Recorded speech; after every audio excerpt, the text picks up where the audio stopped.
was noticing during Helen and Larry's beautiful performance, their act of love, is a lot of emotion was in the room. So I just want to acknowledge that, and acknowledge that, as Helen said, sometimes life feels really wonderful, and sometimes it just feels a little not so wonderful. And what we're exploring today is the anatomy of purpose. And as the reading said, so often, especially in American culture, we tend to think of purpose as an action or something we've come here to do. And what we're exploring today is the possibility that it's actually more about who we've come here to be, how we've come here to be. And when we recognize the ultimate truth of who and what we are, we recognize that's reality. And everything we've been taught was reality is the illusion. And then the illusion becomes a very, very interesting experiment. Is it possible for me to know who and what I am and to allow the course of life to happen and witness that from that place of wholeness? I'm going to paraphrase this, but the Course in Miracles says, what is irritating me is not what is irritating me. And I guarantee you that's a paraphrase. When I don't know who and what I truly am, life becomes irritating. Yeah. Because you're not doing it my way. I want you all to act right. Does anyone relate to that? Thank you for relating to that. And so what we're going to play with today is the anatomy of purpose. And as I said in the beginning, anatomy, the definition is the study of the inner workings of. The study of the inner workings of. So we're going to play with the idea and the knowing that it's actually an inside job. That the inner workings of purpose is simply to know who and what we are. As Eckhart Tolle says, our life has an inner purpose and an outer purpose. Our inner purpose is simply to awaken. So what does it mean to awaken? To recognize that God essence is who and what we are, and everything else isn't who and what we are. It's actually a movie. And guess what? We're projecting our movie. And my movie has been comedy. It's been romantic comedy. I like that one. It has been drama. And sometimes it's a horror flick. Like, oh, what's happening here?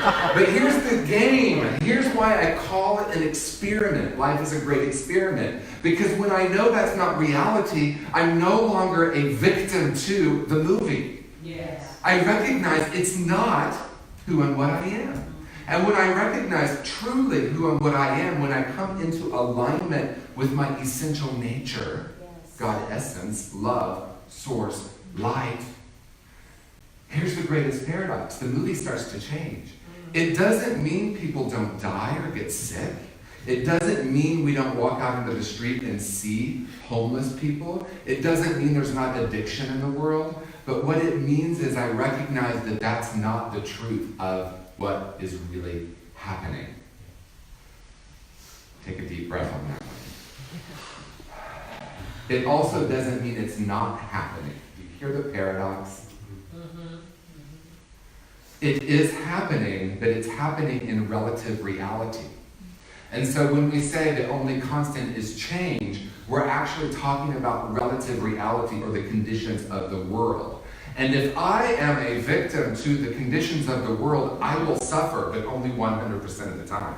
Yeah. If my well-being is conditional on who's in the White House, I will suffer.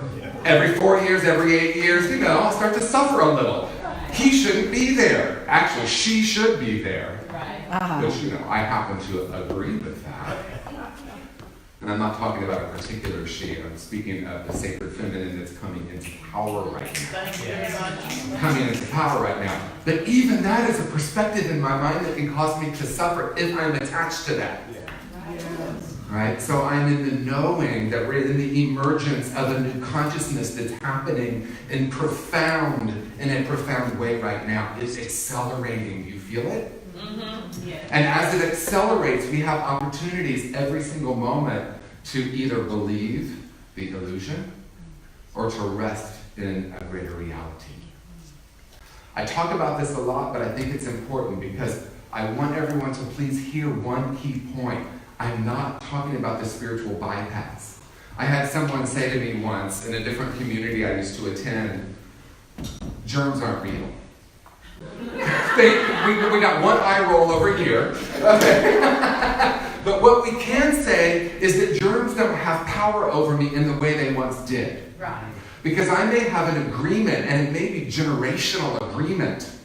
Right? We get passed down. It has been studied, science. I like doing that, science. Because what I love about science really, in its purest form, is science is always asking the question. Asking the question, what if this is what's happening? What if this is what's happening? Let's live in that question. Because once we draw a conclusion, what do we know now? It comes into manifestation. So science is showing that we carry the shame and the stories 7 generations back. Think about 7 generations. It's roughly 150 years. What was happening in this country 150 years ago?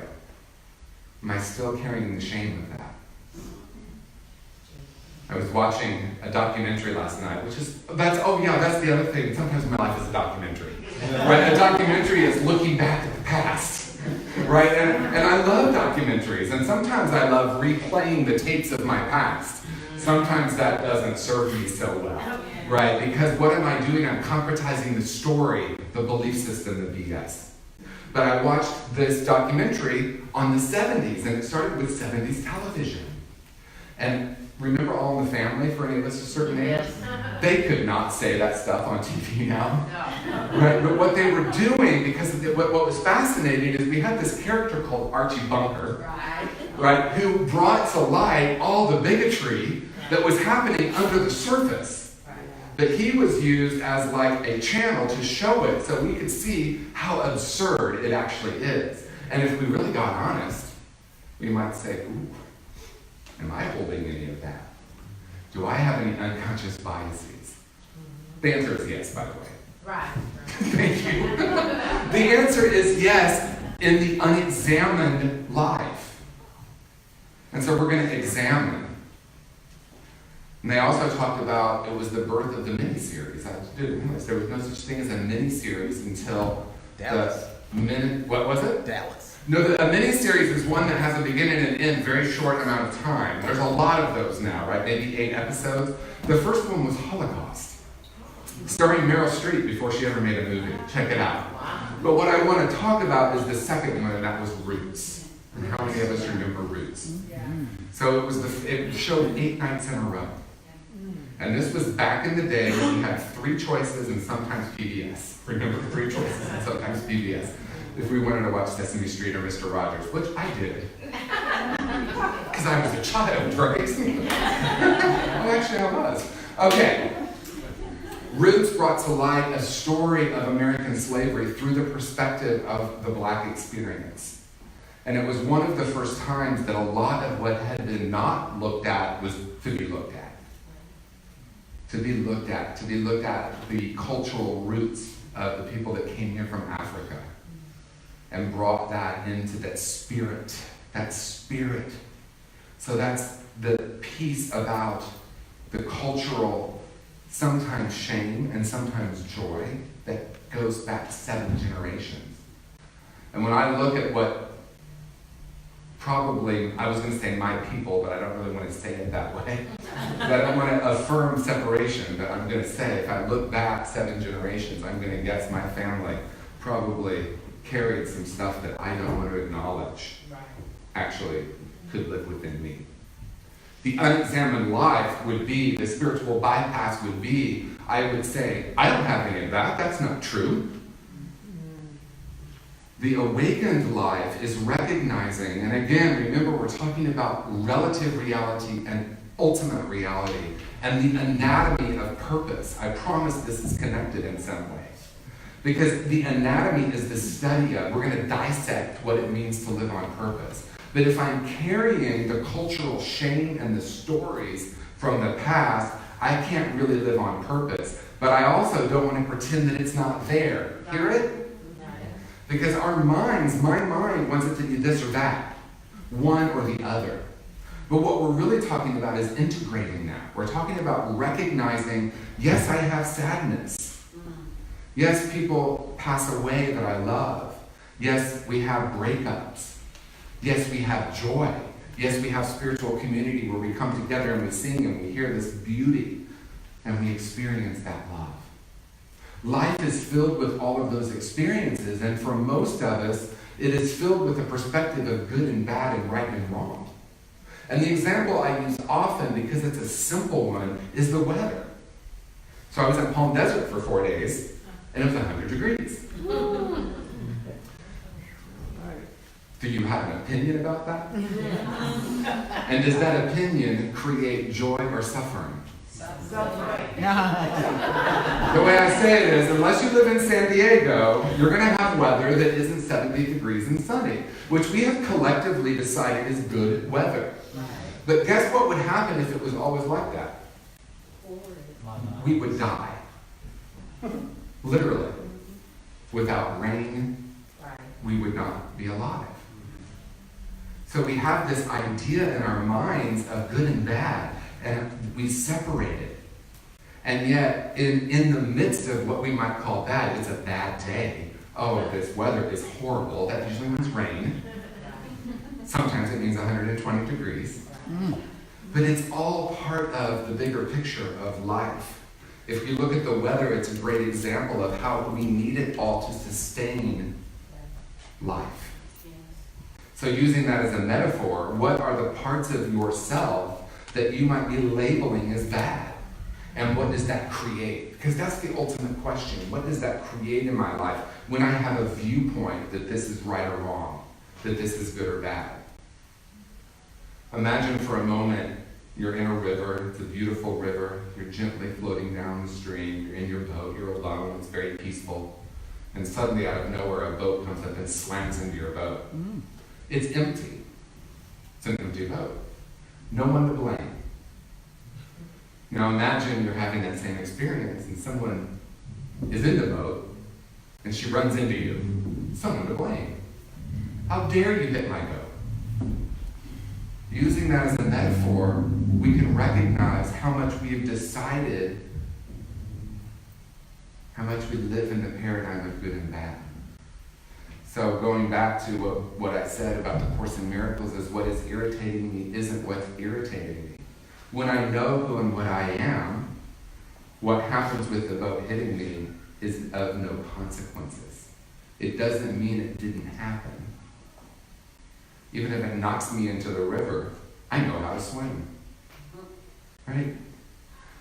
So what I want to shift into is actually talking about now how we look at the anatomy of purpose and what our true purpose is individually and then collectively.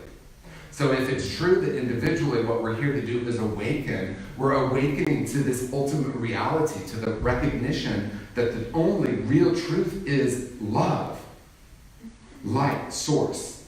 And when I recognize that, and I recognize that everything else is the illusion, I can start to play with the illusion in a new and different way. I wonder what would happen if I tried this. I wonder what would happen if I did this. But see, when we're living from our program, it might go something like this. I wonder what would happen if I tried that. Oh, I'm not really worthy of that. I'm not really good enough. I'm afraid to do that. That hasn't gone well in the past. I'm really afraid, so I'm going to not do it. So we miss the opportunity to experiment, to play in the field of infinite potential. When I know who and what I am, that's the only real surrender. The only surrender is to know that love or life or source is who and what I am. And when I make that surrender, I have the courage to play in the field, to start asking myself those questions. What would happen if? I wonder what would happen if I decided that I could be vulnerable today and really tell you what I'm feeling. I wonder what might happen if I could be really transparent and let you know something about my story that I've been afraid to share. When I was a young child, and I talk about this often, I built a wall around my heart, and I've come to recognize that wall as a brilliant strategy. It protected me from a world that felt really scary for my 7-year-old self. The issue was, as I grew up and that wall was still there, it was also protecting me from the love and connection that I so desired. A remembrance that when I came in, I wasn't needing in a way to seek love because I was love. And that's the greatest paradox, right? If we don't care for a baby, it perishes. That we need love and connection. And when we don't get that, we might separate from the truth of who and what we are. And we do the best we can. For me, I built that wall. I always start with gratitude. Thank you, wall. Thank you, strategy. I might have a strategy of being inauthentic. I might have a strategy of not really taking a risk, letting you see what's really happening with me. And that strategy in some way has served me well. So thank you, strategy. Now I really want to let you and I know who and what we are as one. And what that is going to take is I'm going to have to take this wall and have a different relationship with it. So if it's true what we're all seeking is love and connection, the greatest paradox is when we look outside of ourselves to fulfill something that feels out of alignment within, it really doesn't serve us because why? It's temporary. People talk about, why do I keep attracting unavailable people? Well, I have a simple answer. No human being is capable of shifting the experience, the belief system, the recognition or lack of recognition of who and what you are. When I know that, my relationships have a fundamentally different purpose, and that purpose is to share love. Sounds subtle, but it's a completely different paradigm. When I recognize that nothing out there is going to change anything in here, and I recognize that it's from the inside out, and what needs to happen very simply is for me to know very deeply who and what I am. Then I'm here to share love, and here is what happens. All of a sudden, these people that seem available for that show up. Why? Frequency. Frequency. When I'm vibrating with, I'm not lovable, who am I going to choose to be in my life? And when I say, why do I keep attracting these men or women that are not available? Well, I have a simple answer. It's quite simple. Your frequency. And if I can look at myself without judgment, I can say, my frequency right now is having me not attract, but be attracted to these relationships. It's information.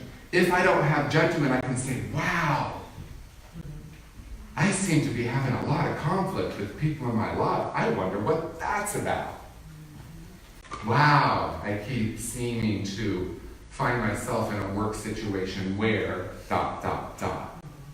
Right? This time it was going to be different. And here's the great news. This time it can be different. It can be completely different, fundamentally different.